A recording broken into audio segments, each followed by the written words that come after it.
Olá, bem-vindo e bem-vinda ao Ponto 3. Estamos na Quaresma, nesse tempo de conversão e refletindo sobre a nossa missão com os milhões de brasileiros e brasileiras que passam fome.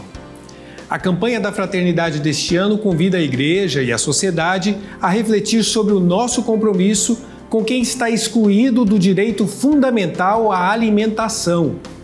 Dai-lhes vós mesmos de comer foi a resposta de Jesus, para a surpresa dos discípulos, diante de uma multidão faminta. Naquele contexto relatado nos Evangelhos, o milagre da partilha provou que é possível sim satisfazer a todos e ainda assim deixar sobra. Ou seja, Jesus nos mostra um caminho que inspira as várias ações realizadas pela Igreja neste campo. É sobre a ação da Igreja Católica no combate à fome que vamos falar no programa de hoje. As convidadas de nosso programa são a Caroline Dall'Abona, que é nutricionista da Coordenação Nacional da Pastoral da Criança. Bem-vinda, Caroline. Muito obrigada, irmão Diego. É um prazer estar aqui com vocês. Obrigado, Caroline, que está no Rio de Janeiro. E também com a gente, a Ivone Maria Peraça. Ela está em Florianópolis e é a coordenadora nacional da Pastoral do Povo de Rua. Bem-vinda. Obrigada por essa oportunidade também. E eu começo com você, Ivone. Quando a gente fala das pessoas em situação de rua, a gente talvez esteja falando com aquelas pessoas que vêm à mente como os primeiros que passam essa situação da fome. A gente sabe, por exemplo, quantas pessoas estão em situação de rua hoje no Brasil? O Brasil hoje, no último relatório do CadÚnico, deu de 213.714 ou 15 pessoas. Isto no CadÚnico, nos registros. Ao mesmo tempo, como esta população não faz parte, ela não entrou no censo feito pelo IBGE, os números não são exatos, esses 213 mil, porque muitas das pessoas que estão em situação de rua não estão cadastradas no CadÚnico, por falta de documento, por alguma situação. Então, existe uma projeção do Instituto de Pesquisa, do IPEA, de que no Brasil hoje existam 281 mil pessoas em situação de rua. Então, no CadÚnico, 213. Mas como nem todas estão no CadÚnico, a projeção que está dada aí é de 281 mil. Ou seja, é uma cidade de médio porte, espalhada em outras cidades grandes, médias e até pequenas pelo Brasil afora. E agora vamos com a situação da criança, que é o foco da Pastoral da Criança. Quantas pessoas ou quantas crianças, Caroline, você acredita que vivam no país no cenário da fome ou em situação da chamada insegurança alimentar, em desnutrição em nosso país? Bom, irmão, a gente teve a última pesquisa, né, sobre segurança alimentar e nutricional do ano passado, em que apontou, né, que mais de 33 milhões de brasileiros passam fome, estão numa insegurança alimentar grave. Então, o cenário geral são de 33 milhões. E quantas seriam as crianças? Isso. Então, em torno de 15% a 20% dessa população tende a ser crianças e adolescentes até 18 anos, é o que aponta a pesquisa. Ou seja, é muita criança, é muito adolescente em situação realmente de fome no Brasil.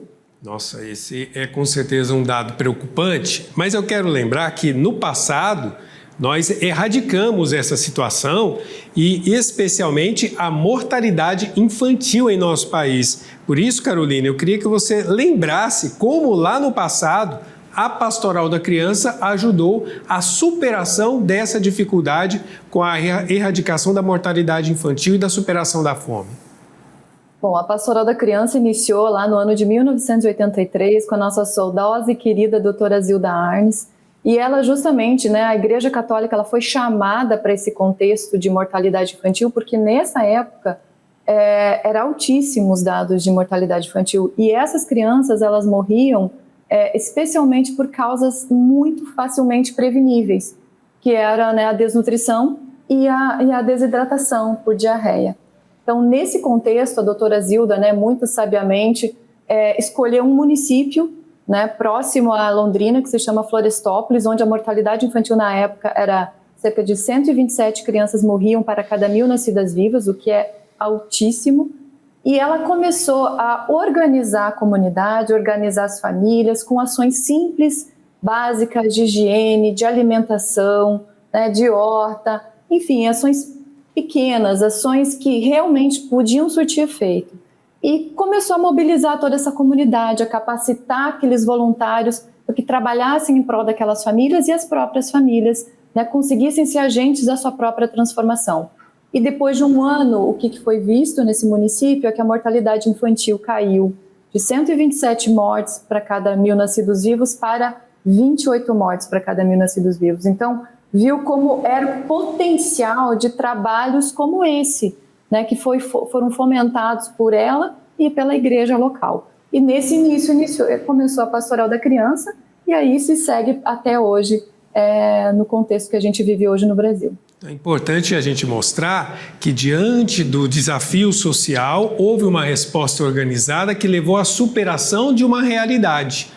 Já está na nossa história. Isso deve, com certeza, servir de incentivo para que a gente possa corrigir esse número altíssimo de pessoas em situação de insegurança alimentar com ações simples. Daqui a pouquinho eu quero que a Caroline fale um pouco mais dessas ações simples, porque agora eu quero voltar na Ivone, porque a Ivone nos disse que nós temos 281 mil brasileiros, estimativa, em situação de rua. Como é que essas pessoas se alimentam? O primeiro pensamento que nós temos como sociedade é de doação de alimentação na rua, né?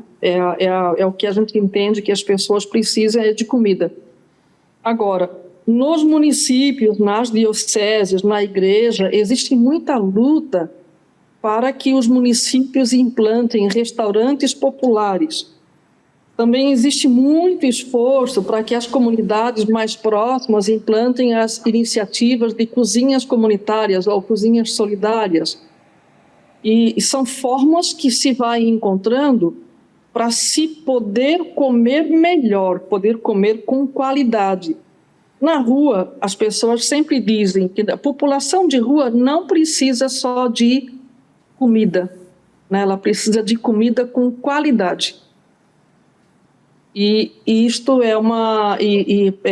isso é um processo muito difícil, porque as pessoas em situação de rua comem, mas não significa que o que comem, de fato, seja aquilo que o organismo necessita. Então, nós temos um quadro de pessoas muito doentes, que muitas vezes comem muita comida pesada, muitos amidos, né? E acabam não comendo verduras, não comendo frutas, e aí o processo é um processo deficiente da alimentação. Então, existe muita doação de comida na rua, mas a discussão hoje é o que se doa de alimentação, de fato, é com qualidade? O que se doa de alimentação é o que realmente esta pessoa precisa para viver? E o esforço coletivo a nível nacional pela implantação de restaurantes populares e cozinhas comunitárias. Não existe uma política pública ainda voltada para esta população. O que existe é muito pouco, está muito no foco da assistência por coisas muito imediatas, não por programas e por políticas que, de fato, as incluam nos sistemas, incluam na sociedade e contribuam com a reestruturação de suas vidas. Interessante que você usa a palavra inclusão e dignidade. Eu lembro de uma cena que eu vi recentemente aqui nas ruas de Goiânia. Um morador de rua não quis a comida. E é muito fácil você entender, porque ele estava cansado de comer a mesma comida todos os dias. Ou seja, quando a gente come todos os dias a mesma comida, talvez a gente se canse. De novo esse macarrão, de novo essa gordura. E não tem nunca uma fruta, uma verdura. Isso está me fazendo mal. Então, acho que, diante de tantas coisas das quais ele é privado, ele estava até, digamos, também um protesto, assim como qualquer um de nós pode fazer. São pessoas também que têm essas vontades, e a gente às vezes se esquece disso, né? Uhum. Porque a gente está sempre imaginando que, primeiro, a gente acaba dando o que sobra, depois a gente imagina que, de fato, se a gente der alguma comida, essa pessoa não vai passar fome e é suficiente. E não é, as pessoas em situação de rua, tem uma grande parte delas tomam remédios muito pesados, muito difíceis. Então, assim, olha, o problema de doenças estomacais na rua é muito grande, doenças intestinais é muito grande, e sonolência. Então, você sabe, assim, a gente espera e a gente diz assim para aquela pessoa, né? Você tem tamanho, você tem saúde, vai procurar um emprego. Só que nós sabemos nas nossas vidas que para que nós tenhamos vontade de fazer alguma coisa, é preciso que o nosso sistema e o nosso corpo e os nossos afetos e tudo esteja em equilíbrio, o que não acontece com a pessoa em situação de rua, porque ela se alimenta sempre das mesmas comidas pesadas, ela sofre um preconceito terrível pela indiferença social, e estar na rua não tem vontade, ela não sabe mais o que fazer, não sabe de fato, não é que não quer, ela não sabe mais o que fazer para conseguir sair daquela situação. Então, pensar numa boa alimentação é muito importante, e incluindo na boa alimentação a água, porque a água na rua é uma violência terrível, terrível, terrível. A água é como se não faz parte do cardápio comum das pessoas, né? E não tem como a gente pensar comida sem água. E a água é uma violência. Caroline, você como nutricionista, você está ouvindo isso e você pode também, claro, na realidade da criança, mas também os adultos em situação de rua, essa falta de balanceamento na alimentação leva a tudo isso que ela está dizendo, né? É um problema existencial até na vida da pessoa. Não tenha dúvida, né? Acho que a alimentação é um direito de todo ser humano. E não é simplesmente o alimento por si só, é um alimento com qualidade, em quantidade, seguro, e um alimento que sustente esse indivíduo na sua saúde, né? Que é o caso que está sendo privado desses tantos moradores de rua. Então é algo que a gente como igreja precisa avançar além disso, mas como a dona Ivone falou, a questão de políticas públicas é essencial, porque é algo estrutural e precisa ser resolvido não só com situações emergenciais, mas também com política pública. Carolina, eu queria que você falasse das ações da Pastoral da Criança no campo da educação, né? Porque se desperdiça muita comida e na campanha da fraternidade a gente tem falado muito disso, uma comida que não é bem preparada ou que é sempre a mesma, como a Ivone está dizendo. Como é que a Pastoral da Criança tem ajudado a educar as famílias ou a ensinar as famílias, as comunidades a evitar o desperdício e a ter uma dieta melhor? Muito bacana essa sua pergunta, irmão.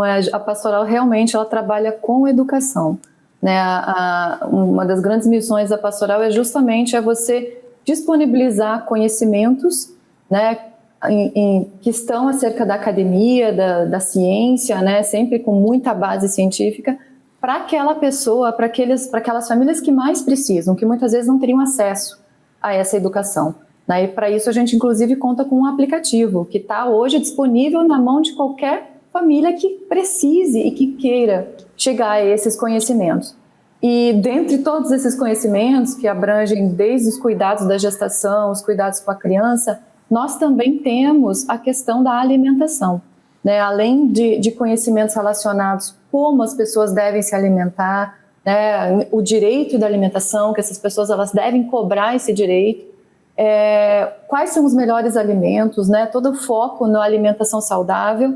A gente também coloca orientações sobre como a gente evitar ou aproveitar os alimentos de forma integral.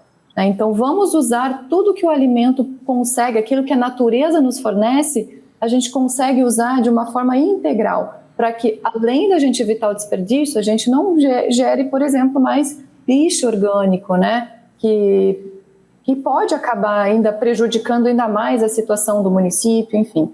A gente tem também trabalhado com isso, trabalhado, por exemplo, com incentivo a hortas caseiras. Isso é uma das nossas grandes ações, né? Incentivo das hortas domiciliares. Então, a pastoral ela reúne bastante informação que é levada às famílias por meio dos nossos voluntários, mas hoje também está disponível de forma direta para essas famílias por meio do nosso aplicativo. Aquelas estratégias usadas no passado com relação ao soro caseiro, a multimistura, continuam, digamos, sendo divulgadas e faz parte da atuação da pastoral?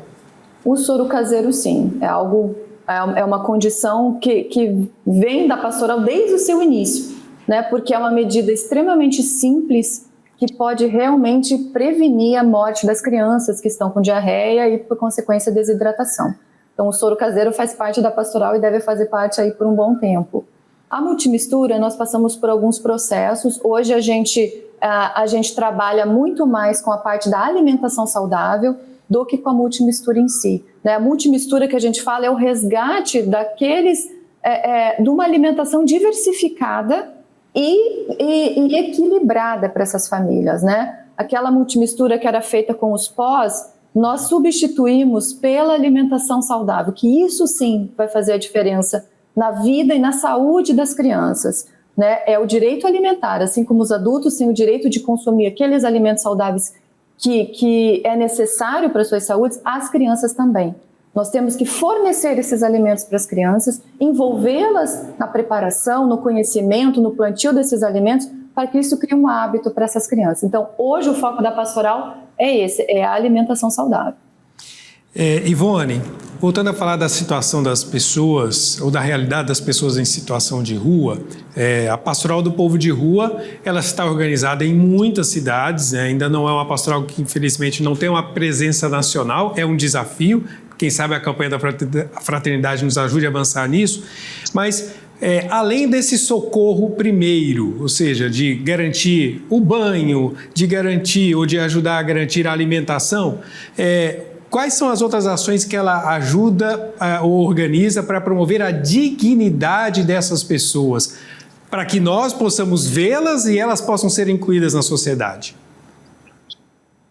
Hoje o grande foco de esforço da pastoral e o grande foco de luta da pastoral é pela defesa da política pública de habitação para a população em situação de rua. Então, que essa população seja incluída em uma moradia, e não na moradia do jeito que nós concebemos, que é uma casa, uma escritura pública, um documento privado, não se está falando disso. Se está falando como o direito de sair da rua e o direito de ir um espaço em que ela possa ter privacidade, tomar um banho, dormir melhor, fazer sua comida. Porque esta população tem condições, tem força, ela tem desejo, ela quer. Agora é preciso que a gente crie as condições. E, a partir da moradia, se fazer todo o processo de tratamento, de encaminhamento, de acompanhamento. Então, comer na mesa, comer a partir do desejo, a partir do que seu organismo precisa, a partir de uma casa, é o que de mais eficaz existe hoje para que uma pessoa possa sair da rua. Então, o nosso esforço de fato, junto às prefeituras, governo do estado, governo federal, que os municípios criem políticas públicas de inclusão desta população numa habitação, numa moradia como uso, não moradia como propriedade. E a partir da moradia ela será acompanhada para reestruturar sua vida, que é pelo direito de fato de comer na mesa, não pelo direito de comer marmita sentada no meio-fio, não pelo direito de ir para uma lixeira, revirar e escolher e buscar comida. É tão indigno. Sabe que tem um problema dessa campanha, que as pessoas, quando ouvem a frase "dai vós mesmos de comer", muita gente na igreja fica indignado, que é como se fosse tipo assim, se agora eu vou ter que dar um prato de comida e essa pessoa não vai trabalhar, que a campanha não está de fato falando dessa frase, desse modo específico, né? Mas de fato este movimento que compete a todos nós da sociedade, a todos os organismos da sociedade e a todas as pessoas, compete a todos nós pensarmos como contribuir, como ajudar, como fazer juntos para que esta pessoa que a gente passa por cima na calçada seja reinserida socialmente, tenha sua vida reestruturada e possa viver dignamente. E aí o comer é comer na mesa, né? Não é comer na marquise, comer no meio-fio. Estamos falando de dignidade e da nossa responsabilidade. A campanha da Fraternidade nos convida a refletir sobre um desafio humanitário para o qual a gente não pode baixar a guarda. A superação da fome é um dever de cada cristão e de toda a igreja. E nesse sentido, veja o que disse o Papa Francisco no encerramento da Assembleia do Sínodo dos Bispos em 2014. É a igreja que não tem medo de comer e beber com as prostitutas e os publicanos. A igreja que tem as suas portas escancaradas para receber os necessitados, os arrependidos, e não apenas os justos ou aqueles que se julgam perfeitos. A igreja que não se envergonha do irmão caído, nem finge que não o vê. Antes, pelo contrário, sente-se comprometida e quase obrigada a levantá-lo e a encorajá-lo a retomar o caminho. Essas são as palavras do Papa Francisco, num contexto muito interessante do Sínodo e que com certeza deve inspirar a cada cristão a tomar consciência da nossa responsabilidade com esses mais de 281 mil homens e mulheres que estão em situação de rua e com esses milhões, dentro desses 33 milhões de brasileiros, 15% deles crianças, que não têm o que comer ou estão em situação de insegurança alimentar. É responsabilidade nossa, através das organizações sociais, através da ação política, motivando a ação do próprio Estado, mas também pondo a mão na massa em nossas comunidades para transformar essa realidade, dando dignidade a essas pessoas. E aí, Caroline, como membro integrante da Coordenação Nacional da Pastoral da Criança, que está presente em muitas comunidades, queria que você deixasse aqui o seu recado final e dissesse como as pessoas podem conhecer melhor e se engajar no trabalho da Pastoral da Criança. Excelente, irmão Diego. Realmente é um prazer falar um pouquinho aqui da Pastoral. E cada um de vocês que quer conhecer um pouquinho do nosso trabalho, procure a paróquia mais próxima da sua casa. Veja se tem Pastoral da Criança, caso não tenha, veja com o pessoal da Diocese, que nós estamos presentes em boa parte das dioceses do Brasil. Então, sem dúvida, alguém da Pastoral você vai achar. E o recado que eu dou aqui, acho que vai muito ao encontro do que a Dona Ivone falou. A gente precisa de ações emergenciais, sem dúvida nenhuma, da distribuição dos alimentos, porque a fome tem pressa, mas a gente precisa ir muito além disso. A gente precisa que a gente faça a nossa parte, que a gente cobre dos governantes, cobre de quem precisa, para que tenha políticas estruturais para combater a fome dos moradores de rua, das crianças e de todos esses mais de 33 milhões de pessoas que hoje estão passando fome e que é inconcebível. Então a igreja precisa fazer a parte dela, a pastoral está fazendo a dela, a pastoral do moradores de rua também está fazendo, e a gente vai continuar fazendo isso para que isso melhore essa situação com o passar do tempo. Que Deus abençoe a atuação desses missionários, que são os agentes da Pastoral da Criança, atuando aí, continuando o legado da doutora Zilda Arnes. Ivone, como coordenadora nacional da Pastoral do Povo de Rua, eu queria também que você desse o seu recado, mas eu queria destacar uma coisa que você falou e que eu, sinceramente, não havia nunca me reparado e acho que muitas pessoas também não. Água. Quem está na rua bebe água onde? Porque se a gente está na rua, a gente precisa pagar R$2, R$3 por uma garrafinha de água. Onde essas pessoas bebem água? Nós estamos falando aqui de direitos fundamentais, alimentação e também tomar água. Eu queria agradecer por você ter nos lembrado e nos feito aqui lembrar desse aspecto.